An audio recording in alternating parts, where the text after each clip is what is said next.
ഗ്രാമിക ന്യൂസിലേക്ക് സ്വാഗതം. ജീവിതത്തിലെ പ്രധാന വഴിത്തിരിവ് എന്ന SSLC റിസൾട്ട് വന്നതോടെ സന്തോഷം കൊണ്ട് തുള്ളിച്ചാടുന്നവരും ഒരു മാർക്ക് കുറഞ്ഞു പോയതിന് പോലും വീട്ടിൽ നിന്നും ചീത്ത കേൾക്കുന്നവരും ഉണ്ടാവാം.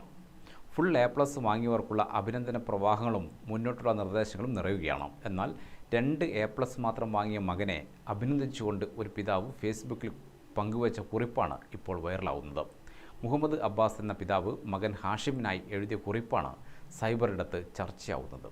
മുഹമ്മദ് അബ്ബാസിനെ അനുകൂലിച്ചും പ്രതികൂലിച്ചും നിരവധി ആളുകളാണ് എത്തുന്നത്. കൂടുതലും മാതാപിതാക്കൾ തന്നെയാണ് കുറിപ്പിടുന്നത്. തന്റെ മകന് 2 A+ മാത്രമാണുള്ളതെന്നും അവനെ അഭിമാനത്തോടെ ചേർത്ത് പിടിക്കുന്നുവെന്നുമാണ് കുറിപ്പിന്റെ തുടക്കം. അവൻ കഴിക്കുന്ന ഭക്ഷണത്തിന്റെ ഓരോഹരി പൂച്ചകൾക്ക് നൽകുന്നതിനും സ്വന്തം വസ്ത്രങ്ങളും കഴിച്ച പാത്രവും കഴുകിവെക്കുന്നതും അടക്കം കുറിപ്പിൽ അബ്ബാസ് സൂചിപ്പിച്ചിട്ടുണ്ട്. ജീവിതത്തിലെ യഥാർത്ഥ പരീക്ഷകൾ വരാനിരിക്കുന്നതേയുള്ളൂ എന്നാണ് അബ്ബാസ് മകനോട് പറയുന്നത്. എന്നാൽ കുറിപ്പ് വൈറലായതിന് പിന്നാലെ വിമർശകരും രംഗത്തെത്തി തുടങ്ങി. +1 അഡ്മിഷൻ സമയത്തും നാളെ ജോലി തേടുന്ന സമയത്തും മകൻ കഷ്ടപ്പെടുമെന്നാണ് പ്രധാന വിമർശനം. എന്നാൽ ഇവർക്കുള്ള മറുപടിയും അബ്ബാസിന്റെ പക്കലുണ്ട്. കുറഞ്ഞുപോയ പ്ലസുകളുടെ പേരിൽ തന്റെ മകന്റെ രാത്രികൾ അശാന്തമാവരുതെന്ന വാശി അബ്ബാസിനുണ്ട്. വഴിയിൽ 4 A+ വാങ്ങിയ ഒരു കുട്ടിയുടെ പിതാവ് ഒരു തുള്ളി വെള്ളം അവൾക്ക് കൊടുക്കരുതെന്നാണ് വിളിച്ചു പറയുന്നത് കേട്ടത്.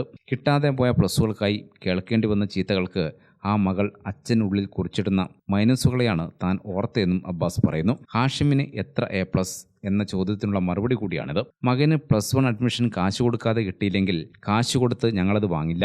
അവന് ഇഷ്ടമുള്ള തൊഴിലെടുത്ത് അന്തസ്സായി ഈ ഭൂമിയിൽ ജീവിക്കും. സ്വയം വേദനിക്കാതെ മറ്റുള്ളവരെ വേദനിപ്പിക്കാതെ ഈ ഭൂമിയിൽ ഞങ്ങളുടെ മക്കൾക്ക് ജീവിക്കാൻ കഴിഞ്ഞാൽ അതാണ് മാതാപിതാക്കൾ എന്ന നിലയിലും മനുഷ്യരെന്ന നിലയിലും തങ്ങൾക്ക് സന്തോഷമെന്നും അബ്ബാസ് കുറിച്ചു. മറ്റൊരു കുറിപ്പിൽ അബ്ബാസ് പറയുന്നത് ഇങ്ങനെയാണ്: മുഹമ്മദ് ഹാഷിമിന് സ്നേഹവും അഭിനന്ദനവും അറിയിച്ച എല്ലാ മനുഷ്യർക്കും നന്ദി. അതിൽ ഡോക്ടർ KT ജലീലും സംവിധായകൻ ജിയോ ബേബിയും മുതൽ പുരോഹിതന്മാരും അധ്യാപകരും കൂലിപ്പണിക്കാരും ഓട്ടോ തൊഴിലാളികളും ഉസ്താദുമാരും കന്യാസ്ത്രീകളും വിദ്യാഭ്യാസ രംഗത്ത് പ്രവർത്തിക്കുന്നവരും ഒക്കെയുണ്ട്. എല്ലാവരുടെ സ്നേഹവും ഒരേപോലെ ഒരേ മൂല്യത്തിൽ ഞങ്ങളും മകനും സ്വീകരിക്കുന്നു. News desk Gramika.